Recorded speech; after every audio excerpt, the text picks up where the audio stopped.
जाते हैं तो यही बात होती है कि एक पार्टी है, जैसे बहुजन समाज पार्टी जो है दलितों की पार्टी है, बहुजन की पार्टी है। आपको क्यों जरूरत पड़ी एक आर्मी बनाने की, एक संगठन बनाने की और एक पार्टी बनाने की? तो इसी पे मैं आपसे कुछ बात करूंगा। जब कांसीराम जी ने बहुजन राजनीति शुरू किया तो बहुजन के बारे में उनका मानना यह था कि जो 85% जातियां हैं, जिसमें मेहनत कश 85% जातियां हैं, जिसमें SC हैं, ST हैं, OBC हैं, अन्य OBC हैं और माइनॉरिटी है, उनको उन्होंने एक फ्रंट पे लाके सामाजिक रूप से, राजनीतिक रूप से उन्होंने एकजुट किया और एकजुट करके उन्होंने पूरे उत्तर प्रदेश में 4 बार सरकार बनाया। उस समय हम लोग का नारा था कि बहुजन हिताय बहुजन सुखाय। और जो ही कांसीराम की मृत्यु हुई, महापरिनिर्वाण हुआ, तो उसके बाद क्या हुआ कि हमारी आदर्श रही, जिनको हम लोग महापुरुष मानते हैं, बहन मायावती जी, वो हम लोग उनको महापुरुष मानते हैं, उनका उतना ही आदर करते हैं जितना एक महापुरुष का आदर किया जाता है। वो हमारे समाज के नायक हैं। उसके बाद हमारे बहुजन समाज पार्टी का नारा हो गया सर्वजन हिताय सर्वजन सुखाय। तो सर्वजन का मतलब ये होता है कि सभी जन। और हमारी राजनीति ये थी बहुजन की कि इस देश के 15% लोगों ने इस देश के संसाधनों पे, इस देश के खजानों पे, इस देश की जगह जमीन पे कब्जा करके रखा है, जिसको हम लोग मनुवादी कहते हैं, जिनको हम लोग सामंतवादी कहते हैं, जिनको हम लोग ब्राह्मणवादी व्यवस्था कहते हैं। तो वो नारा 2 पंचवर्षीय के बाद वो बहुजन हिताय से वो सर्वजन हिताय में बदल गया। तो अब जो हमारा दुश्मन था, जो 15% था, जो हमारा 5000 सालों से शोषण कर रहा था, अब वो हमारे वोटों का हकदार बन गया। वही लोग बहुजन समाज पार्टी से टिकट लेके आने लगे, वही लोग हमारे वोटों पे जाके सत्ता में जाने लगे। तो अब हमारा बहुजन हिताय बहुजन सुखाय कहाँ रहा? अब तो वो सर्वजन हिताय सर्वजन सुखाय हो गया। और बाद में हम लोग बहुजन समाज पार्टी में ही थे। और मैं आपको अपना परिचय दे दूं, मैं इलाहाबाद बैंक, इंडियन बैंक में सीनियर मैनेजर था। मैंने 15 साल नौकरी की है, पुरानी पेंशन में भी था। मैंने वॉलंटरी रिटायरमेंट लिया, फिर मैं भीम आर्मी के साथ, भाई चंद्रशेखर जी के साथ गाँव हम लोग यही मिशन लेके चल रहे हैं। क्योंकि बहुजन राजनीति को हमारी ये मानना है कि बहुजन राजनीति किसी की बपौती नहीं होती। ये बहुत दिनों से 5000 सालों से चली आ रही है, गौतम बुद्ध के समय से चली आ रही है।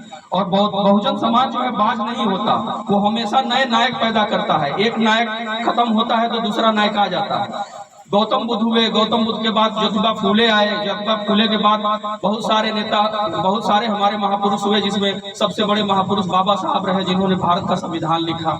उन्होंने भारत का संविधान लिखा तो उन्होंने यही कहा कि आज से सबका मत बराबर है, चाहे वो बड़े आदमी का हो चाहे छोटे आदमी का हो। इस देश की शासन व्यवस्था में सभी लोग भागीदार हैं। जिनकी बातों को मान के बाबा कांसीराम जी ने एक पार्टी बनाई, बहुजन समाज पार्टी, और वो पार्टी 4 बार सत्ता में भी पहुंची। लेकिन वो पार्टी अंतिम समय में अपने लक्ष्य से भटक गई। वो सर्वजन हिताय सर्वजन सुखाय की बात करने लगी। तो उसके बाद ये हुआ कि गरीबों पे जो जुल्म जाति रुक नहीं रही है, अब उसके लिए क्या किया जाए? तो हमारे ही समाज से नए हीरा निकले चंद्रशेखर आजाद जी, क्योंकि बहुजन समाज बांस तो है नहीं और ये कारवां कहीं रुकना नहीं है जब तक हम लोगों को बराबरी न मिल जाए। ये लड़ाई बहुत 1000 साल तक चलेगी। ये लड़ाई रुकने वाली नहीं है कि बहन जी पे रुक जाए, चंद्रशेखर आजाद जी पे रुक जाए। ये तब तक जब तक बंटवारा नहीं होगा, धन धरती और ताकत का बंटवारा नहीं होगा, सम्मान से हम लोग को जीने का हक नहीं मिलेगा, तब तक ये लड़ाई चलती रहेगी। बहुजन समाज से नए नए हीरे निकलते रहेंगे और हमको उनका सम्मान करना है। एक नायक के बाद दूसरा हीरो के बाद तीसरा हीरो। वो एक जिस दिन चूकेगा दूसरा कोई हीरो आ जाएगा। भाई 85% इस देश में हम लोग हैं, तो ऐसा तो है नहीं कि हमारा बहुजन समाज बाज है। वो नए नेता, नए महापुरुष को तो हमेशा पैदा करता रहेगा। चंद्रशेखर आजाद के भी बात पैदा करता रहेगा, क्योंकि आदमी की उम्र है 60 वर्ष में चूक जाता है, बूढ़ा हो जाता है, मर जाता है, तो बहुजन राजनीति का अंत हो जाएगा किसी भी आदमी के बाद। ऐसा तो होगा नहीं। ये तो तब तक चलता रहेगा जब तक संविधान में दिए हुए आदर्शों का पूरी तरह से वो नहीं हो जाता। हर आदमी को उसके हक नहीं मिल जाते, गरीब को और शोषित को उसका हक नहीं मिल जाता, जुल्म जाति खत्म नहीं हो जाती। हमको सम्मान से जीने का, हमको सम्मान से रहने का, हमारे बच्चों को, हमारी पीढ़ियों को एक आदमी की तरह से सम्मानित जीवन जीने का हक नहीं मिल जाता। बराबरी में हम लोग पूरी तरह से बैठ नहीं जाते। तो उसके बाद भीम आर्मी की स्थापना हुई 2015 में। 2015 में भीम आर्मी की स्थापना इसलिए की गई कि समाज में जो जुल्म ज्यादती हो रही है उसको एक संगठन बना के, वो पार्टी नहीं थी, वो एक संगठन बना के बहन जी जैसे कुछ दिनों में आप लोग भी देखते होंगे कि कुछ दिनों के बाद बहुजन समाज के जो नेता हैं थाना कचहरी जाना बंद कर दिए, लोगों के लिए लड़ना बंद कर दिए। ये एकदम सच्चाई है। राजनीति में तो वो है, लेकिन समाज के लड़ने के लिए आप कहिए डीएम ऑफिस का घेराव कर लें, एसपी ऑफिस का घेराव कर लें, दलित बहनों के साथ ज्यादती हो रही है, कहीं रेप हो रहा है, तो कोई बहुजन समाज का नेता नहीं है। तो चंद्रशेखर आजाद जी ने एक संगठन बनाया भीम आर्मी। तो भीम आर्मी जब बनी तो भीम आर्मी एक संगठन थी, उसका कोई राजनीतिक पार्टी बनने का कोई उद्देश्य नहीं था कि हम लोग चुनाव में आएंगे। तो 5 सालों तक हम लोगों ने हाथरस का कांड हो, जहां जहां जुल्म ज्यादती हुई, भाई चंद्रशेखर आजाद जी ने जाकर उस लड़ाई को लड़े और उस लड़ाई को मुकाम तक पहुंचाया।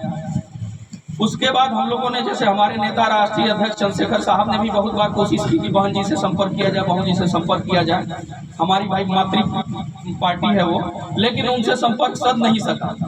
थक हार के आजाद समाज पार्टी बनानी पड़ी, क्योंकि बिना पार्टी के, बिना राजनीतिक सत्ता के, कांसीराम जी ने कहा था कि बिना राजनीतिक सत्ता के हम लोग अपने लक्ष्य को प्राप्त नहीं कर पाएंगे।